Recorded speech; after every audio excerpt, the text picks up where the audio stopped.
Buen presente, querido alquimista, bienvenido una vez más a mi canal. Mi nombre es Iris y estoy muy feliz de que me estés acompañando una vez más en estas sesiones de canalización del material de Ra, la ley del uno.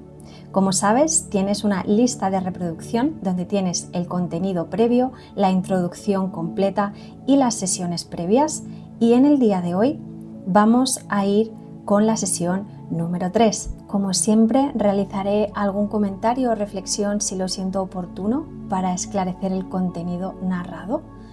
Y sin más, te doy paso a esta tercera sesión, esperando que, como siempre, nutra tu alma y le dé ese impulso al recordar todas las verdades inmanentes de la realidad que parece que olvidamos, pero que siempre han estado ahí, aguardando a ser redescubiertas.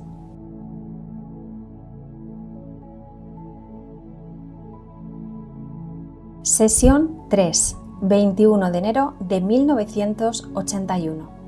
Ra, soy Ra. Os recibo en el amor y la luz del infinito creador. Me comunico con vosotros. Interrogador. Mi primera pregunta es si hemos llevado a cabo correctamente el ritual para comenzar la comunicación. Ra, soy Ra. Para que la distorsión de su efecto sea mínima, los objetos indicados para equilibrar al instrumento deberían colocarse junto a su cabeza. Para los que expresan el deseo de servir, la restante exposición inicial de su finalidad es bastante aceptable. De lo contrario, la influencia sobre el énfasis en las complejidades de la mente no hubiera sido la correcta. Os advertimos de que os protejáis de los que no desean servir al prójimo por encima de todo, para que no participen en el inicio u ofrezcan sus distorsiones del complejo mente, cuerpo, espíritu en cualquier sesión, pues entonces no podríamos combinar nuestras distorsiones adecuadamente con las de este instrumento. Interrogador. ¿Debo cambiar de posición la Biblia, la vela y el incienso? Ra, soy Ra. ¿Sería conveniente? Interrogador. Tras mover los objetos. ¿Es esta la posición correcta? Ra, soy Ra. Por favor, corregid el ángulo del incienso de manera que sea perpendicular al plano de 20 grados norte-nordeste. Interrogador. Tras corregir la posición. ¿Así está correcto? Ra, soy Ra. Os rogamos afinéis la corrección a simple vista. Explicaremos el proceso por el que ello se convierte en un importante equilibrador de la distorsión. El incienso actúa como vigorizante para el cuerpo físico de este instrumento, representando su humanidad. Por lo tanto, es necesario que el humo se perciba desde el mismo ángulo relativo que el instrumento percibe la Biblia abierta, equilibrada por la vela encendida, que simboliza amor-luz y luz-amor, y por lo tanto den al complejo de distorsión mental y emocional, por así decir, de este instrumento la visión del paraíso y de la paz que pretende hallar. De esta manera, vigorizando desde lo inferior a lo más elevado, el instrumento se equilibra y no se fatiga. Agradecemos vuestro interés, pues ello permitirá que podamos llevar a cabo nuestra enseñanza-aprendizaje con mayor facilidad. Interrogador. ¿Ha quedado todo correctamente situado? Ra, soy Ra. ¿Nos parece lo suficientemente aceptable? Interrogador. En la última sesión tuvimos que dejar para esta dos preguntas. Una, relacionada con la posible piedra cimera de la Gran Pirámide de Giza. La otra, relacionada con el modo en que transportasteis los pesados bloques que componen la pirámide. Sé que estas cuestiones no son importantes con respecto a la ley del uno, pero he pensado, y por favor corregidme si me equivoco y haced las sugerencias necesarias, que esta información proporcionaría una introducción sencilla para los que lean el material que finalmente constituirá un libro. Estamos muy agradecidos por vuestro contacto y ciertamente adoptaremos cualquier sugerencia sobre cómo debemos recibir esta información. Ra. Soy Ra. No voy a sugerir la serie adecuada de preguntas, pues esa es vuestra prerrogativa como agente libre de la ley del uno que ha comprendido, que nuestro complejo de memoria social no puede discernir efectivamente las distorsiones del complejo social de mente, cuerpo, espíritu de vuestras gentes. Deseamos cumplir con nuestra enseñanza-aprendizaje y honor-responsabilidad, respondiendo a lo que se pregunta. Con eso bastará, pues no podemos sondear las profundidades de los complejos de distorsión que lacran a vuestras gentes. Así pues, la primera pregunta se refiere a la piedra cimera. Reiteramos que este tipo de información carece de importancia. La denominada Gran Pirámide tuvo dos piedras cimeras.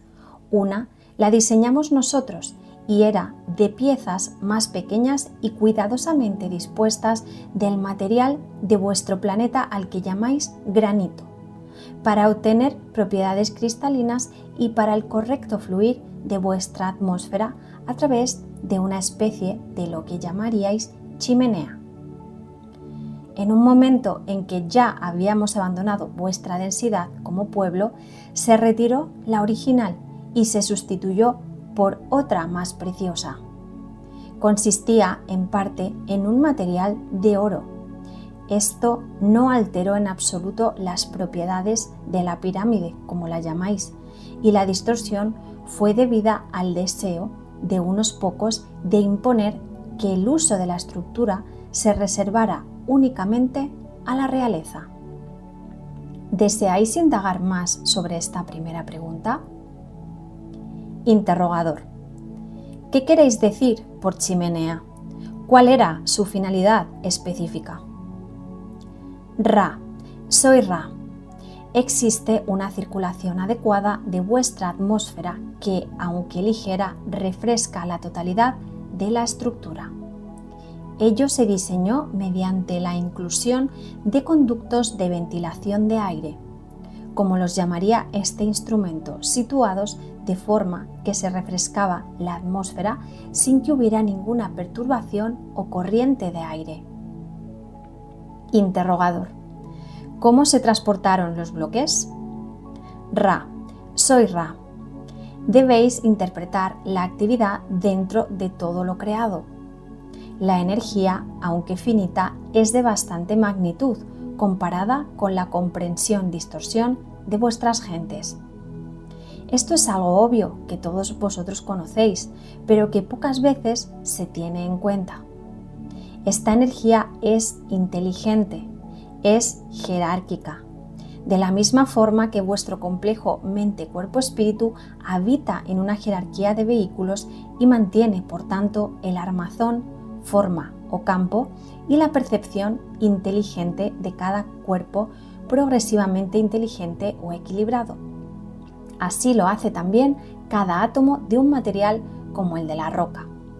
Cuando puede hablarse a esta inteligencia, la energía finita de la piedra cuerpo físico o químico entra en contacto con ese poder infinito que reside en los cuerpos mejor sintonizados, ya sean humanos o rocosos.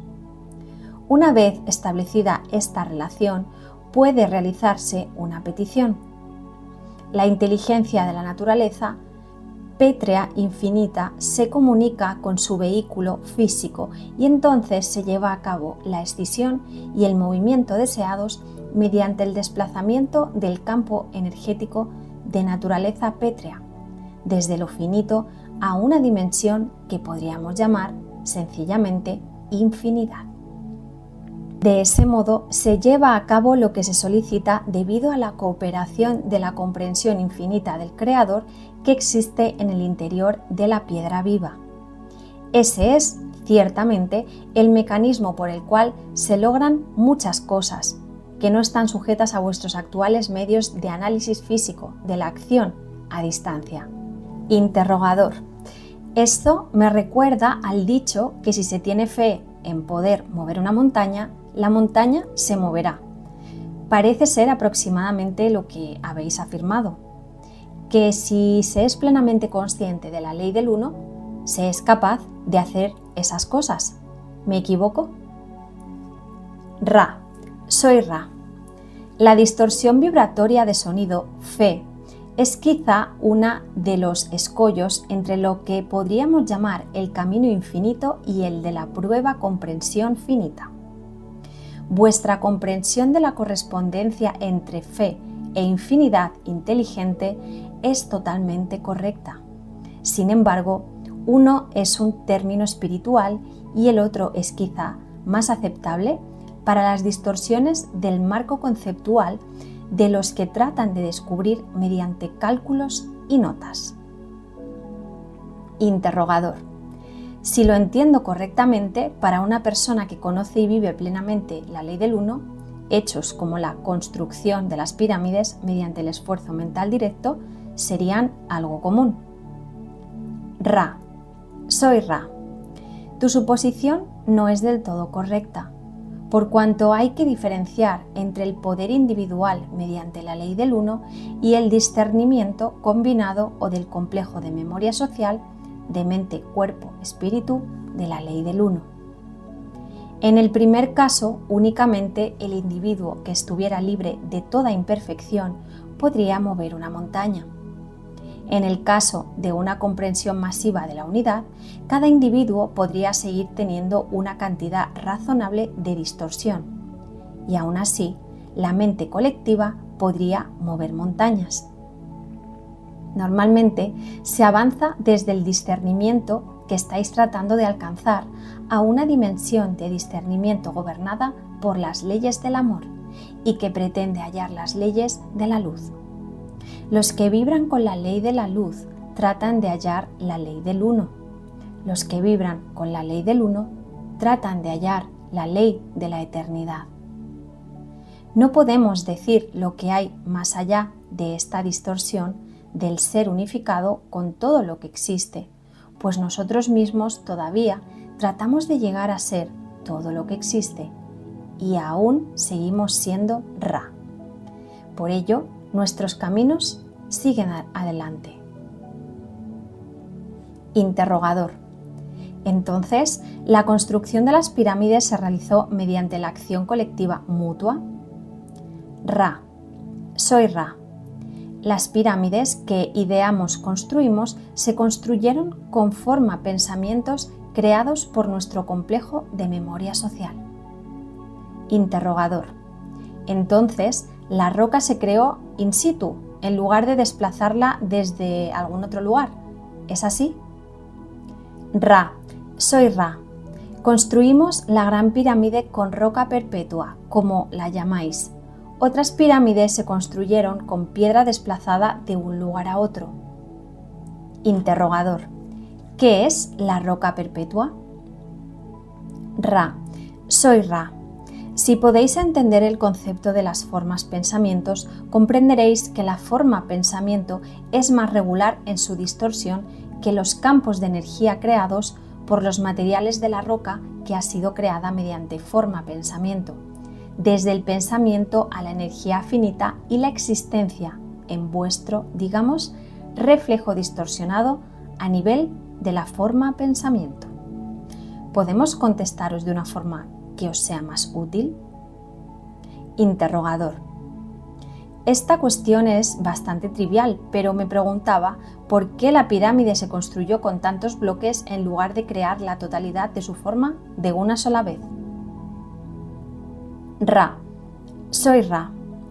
Existe una ley que consideramos una de las más importantes y fundamentales distorsiones de la ley del uno.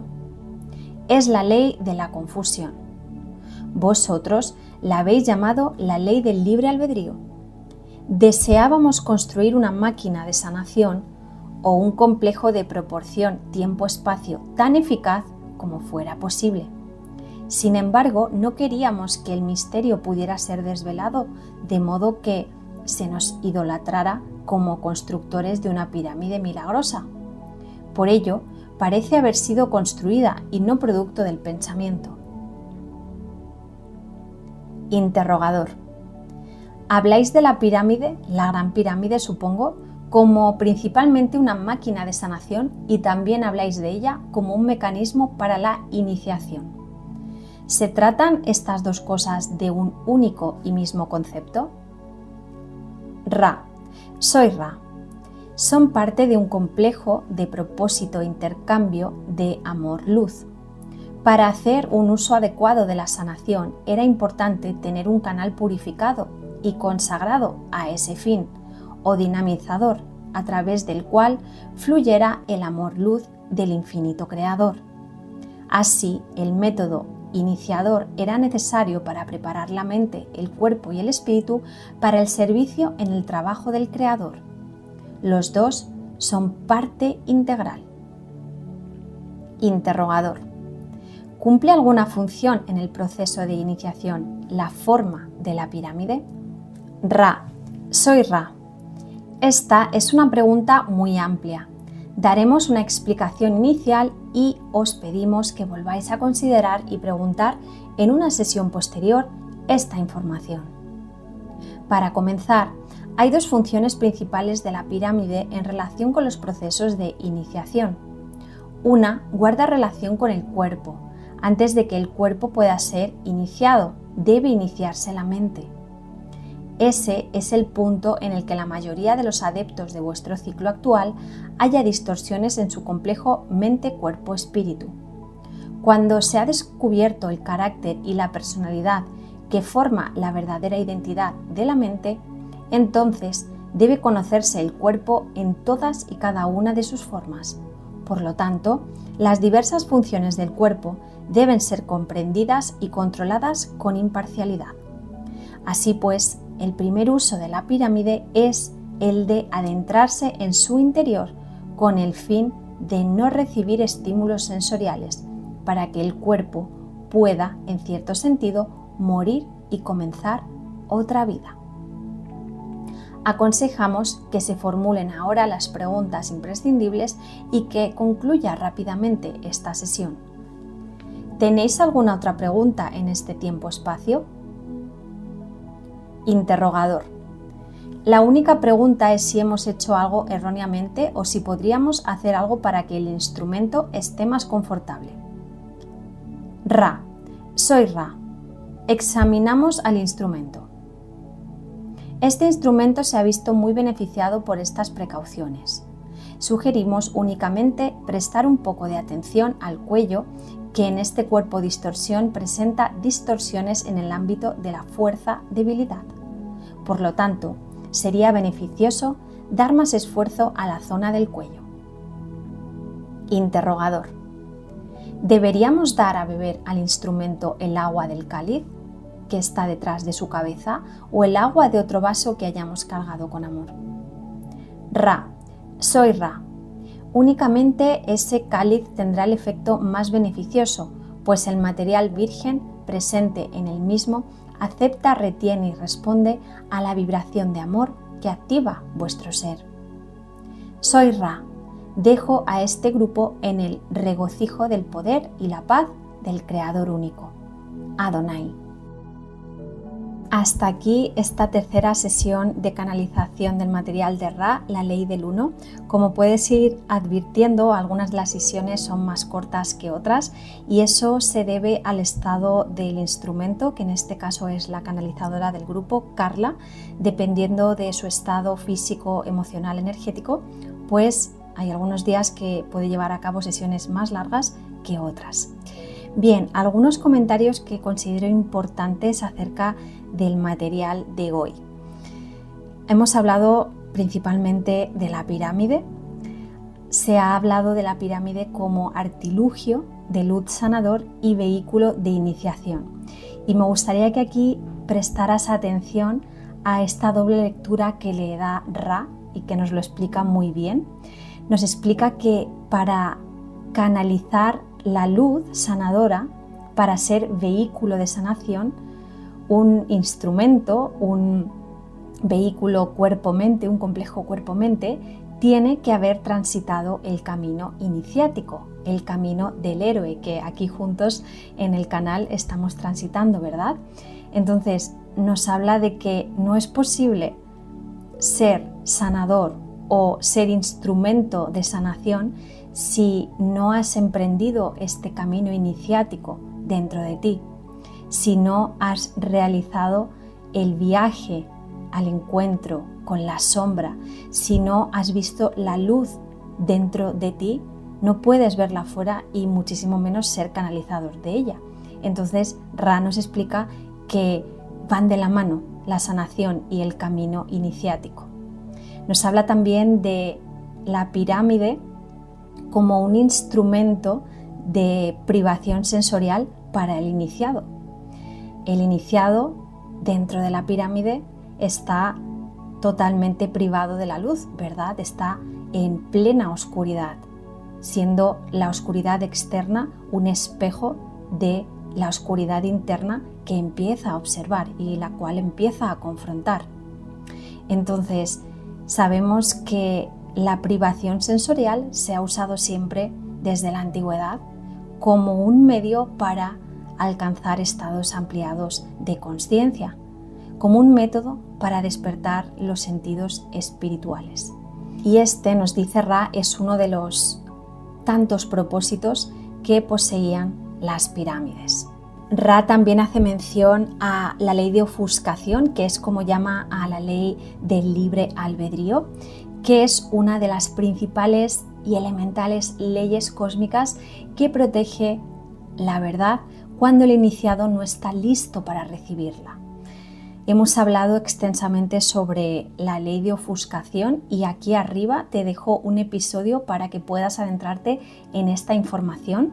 Ra va a hablar extensamente de la ley de ofuscación o de la ley del libre albedrío durante las canalizaciones, así que por lo pronto te recomiendo que veas el otro video para tener más información y seguiremos ahondando sobre ello. La verdad es que Ra tiene muy presente la ley del libre albedrío durante todas las canalizaciones, advirtiendo en varios casos a Don Elkins, al interrogador, que si responde a ciertas cosas estarían violando la ley del libre albedrío, estarían violando la ley de ofuscación.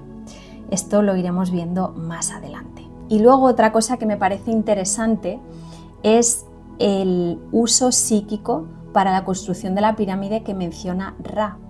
Ra explica que para poder interactuar con la materia, con las rocas en este caso, es imprescindible la comprensión e integración de la ley del uno, que es básicamente la idea de que el todo está en el todo. Es decir, todo está dotado de existencia, de energía. Entonces, el reconocimiento activa a lo reconocido. El observador consciente despierta la energía dormida que está esperando a ser observada. Todo está vivo, nos dice la roca está viva, en cuanto el observador la ve como viva, que es como está precisamente. Entonces, cuando no está la distorsión entre dónde hay conciencia y dónde no, que esto nos pasa a los seres humanos, ¿verdad? Que en general creemos que vale, sí, nosotros estamos dotados de autoconsciencia, pero que lo demás está inerte o de falta de consciencia, de falta de energía en comparación a nosotros. Pues Ra nos dice que es una distorsión, claro, que en realidad todo está dotado de consciencia, todo es uno. Entonces, el acceder a esa verdad genuinamente desde el interior es lo que te da la capacidad de poder interactuar con el resto de la creación.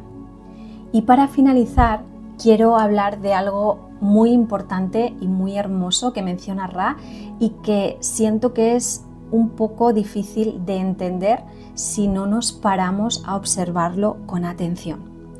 Vuelvo a una parte de la canalización en la que dice: la distorsión vibratoria de sonido Fe es quizá uno de los escollos entre lo que podríamos llamar el camino infinito y el de la prueba comprensión finita. Vuestra comprensión de la correspondencia entre fe e infinidad inteligente es totalmente correcta.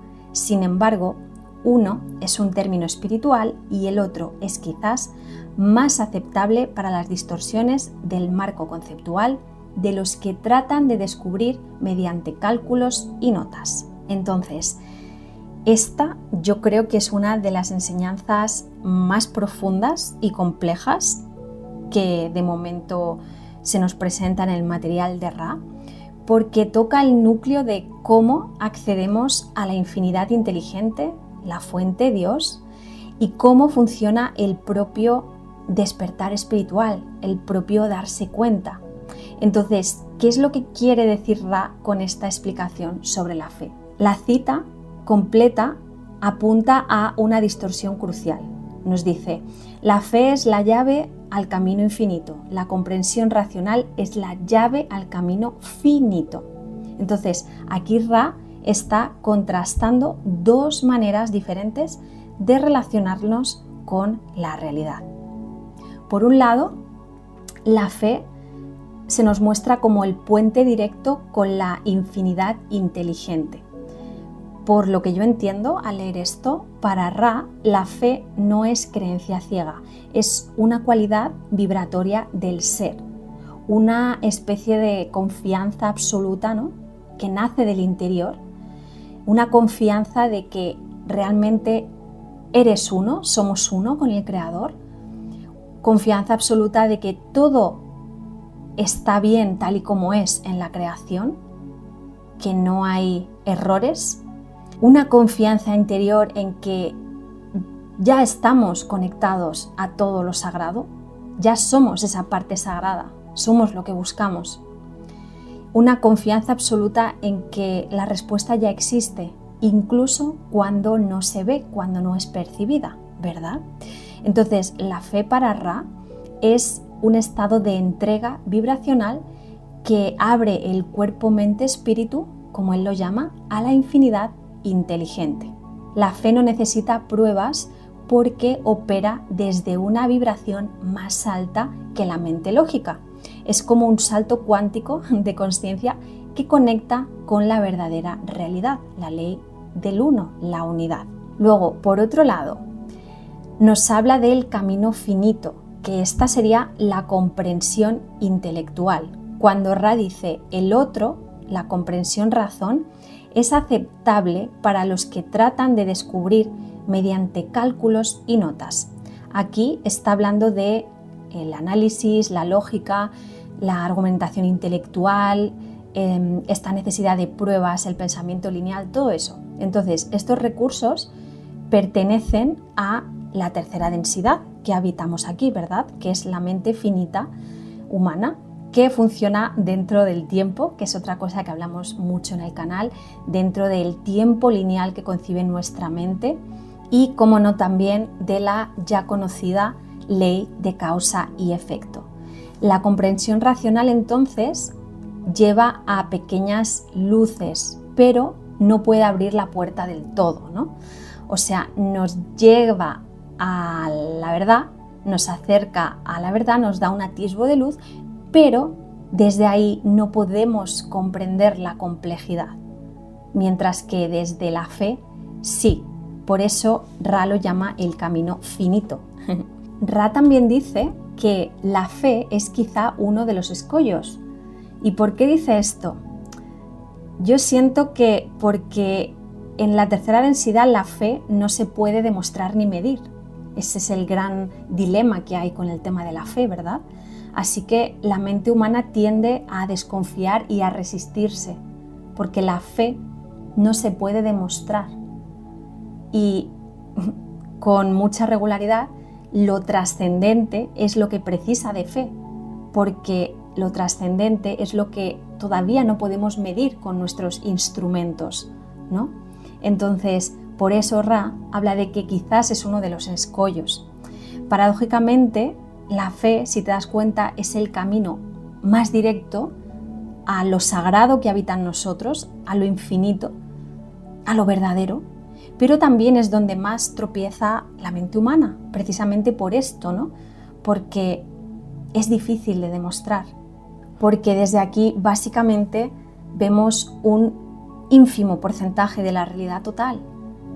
La fe es la que te permite ver, no es ver para creer, como nos ha vendido el actual paradigma, es creer para ver, porque si no crees, si en tu percepción no hay fe, jamás podrás cruzar el umbral.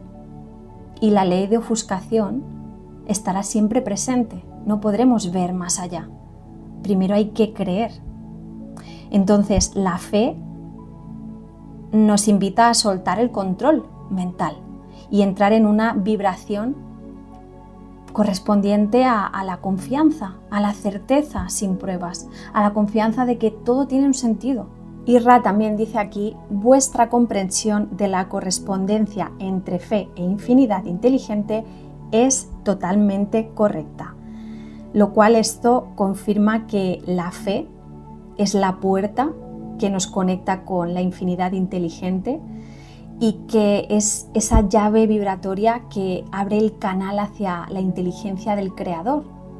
Sin fe la conexión no se activa. Sin fe no podemos trascender lo material. Sin fe no podemos espiritualizar la materia. ¿Ok? Hasta aquí entonces la sesión número 3 y mis reflexiones al respecto. Te recuerdo que estas son mis deducciones y reflexiones que no tienen por qué ser verdad ni estar en lo correcto. Yo te invito a que tú hagas las tuyas. Aquí te comparto las mías de todo corazón por si pueden ayudarte en la comprensión. Y sin más, me despido para vernos en una próxima sesión. Será la 4ª. Que la luz de la consciencia, querido amigo, querida amiga, alumbre siempre tu camino y nos vemos como siempre al otro lado de la mente. Hasta muy pronto.